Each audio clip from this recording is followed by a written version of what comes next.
केमती अच्छा आपने आशा करुच्ची कि आपण मैंने भलरे थे। तो गाइस आपण मैंने तो जानी पुरी रे चंदन यात्रा चलुची।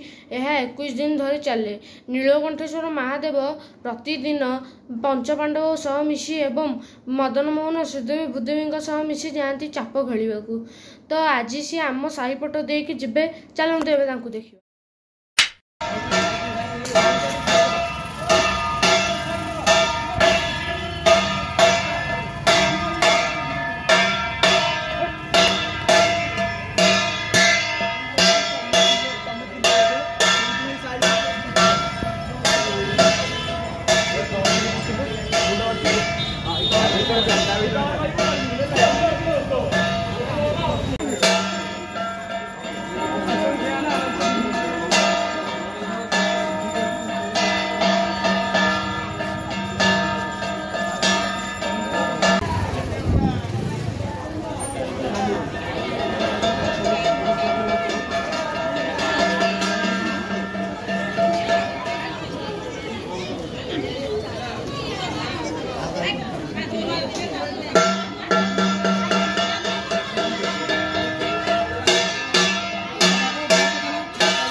नीलकंठेश्वर महादेव जाई सारी चाप खेलिया को।